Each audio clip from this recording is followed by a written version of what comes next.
আজ আমার মেঘার বাবার কথা খুব মনে পড়ছে। আজ মানুষ থাকলে চায়ের দোকানে কি আমার হাত ধরতে পারতো?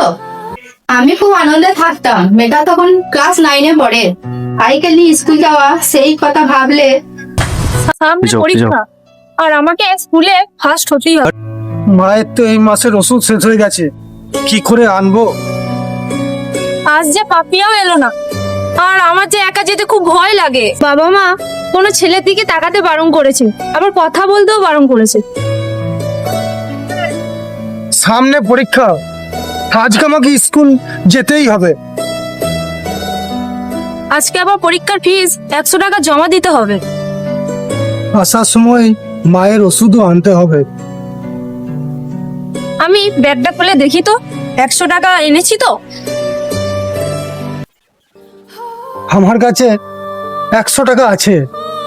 মায়ের ওষুধ আনবো না টিউশনি মাস্টারকে ফিস দেবো? টাকা না আনলে পরীক্ষা তো বসতে দেবে না। টিউশনি ফিস পরে দেবো, আগে মায়ের ওষুধটাই কিনবো। যা, আমি তো টাকা আনিনি, এবার কি হবে? ওষুধের দাম 200 টাকা, আছে 100 টাকা, আর 100 টাকা ধারই রাখবো। অনেক দূর তো চলে এসেছি, এই মাঝ রাস্তায় কে এখন আমাকে টাকা দেবে? বাবা আগের দিন মাঠে যেতে দেরি করেছি বলে যা বকা দিয়েছে।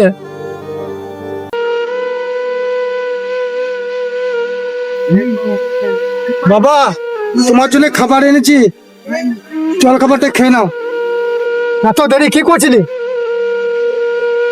বল আর চাষ করবো না, তোর দ্বারা কাজ হবে না। সকালে মাকে ওষুধ খাওয়ানো, মায়ের আবার বুকের যন্ত্রণা উঠেছিল, ওই জন্যই তো দেরি হয়ে গেল। বাবা তোর মাকে আমি খুব ভালোবাসি। বাবা তুমি একটু জল খাবারটা খেয়ে নাও, আমি একটু কাজটা করি। বাবা তো কাজ করতে পারবি না, তুই বাড়িতে যা, তো মাকে দেখ যা। হ্যাঁ একবার দরকার আছে। বল কি হয়েছে বল, কোনো খারাপ খবর নয় তো? না, একটু পাশে আয়। বল। তোর মায়ের বুকে খুব যন্ত্রণা। বলছিস ভাই, মাকে ছাড়া আমি বাঁচবো না। করিস না, চ তাড়াতাড়ি। আমার মা মেয়ে মেয়ে করে পাগল, আর যেন কারো মেয়ে নেই। কি গো, শুনছো? মেঘা কোথায়? আমাদের একমাত্র মেয়ে মেঘা। মানুষ, তুমি ঠিকই বলেছো, আমাদের আহ্লাদের মেয়ে মেঘা। মেয়ে যা চাইবে তুমি তাই দিও, কিন্তু এই ফোন টোন যেন ওর হাতে দিও না।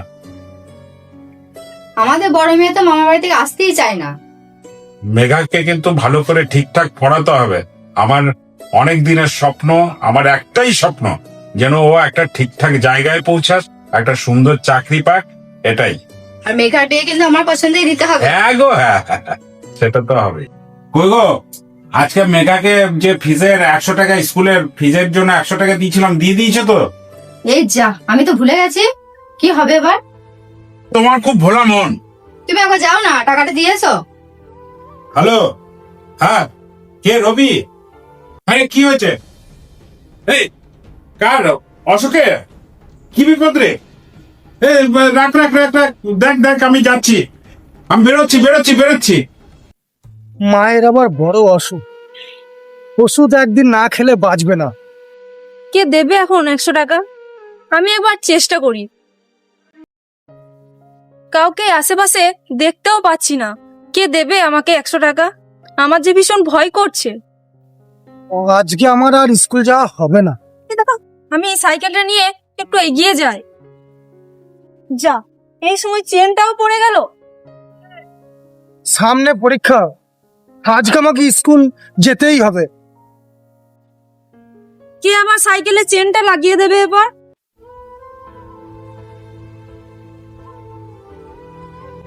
এই যা, খাবারটা পড়ে গেল। বাবা তো খুব রেগে যাবে। দাদা, এবার শুনবেন, খুব বিপদে পড়েছি।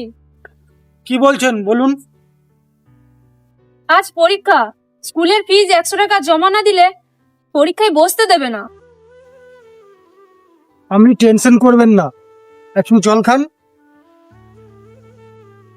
আমাকে ধার হিসাবে 100 টাকা দেবেন, খুবই দরকার। ঠিক আছে, আমার কাছে 100 টাকা আছে, আমি দিচ্ছি। সাইকেলে চেনও লাগাতে পারি। টাকাটা রাখেন, আর সাইকেলের চেনটা আমি লাগিয়ে দিচ্ছি।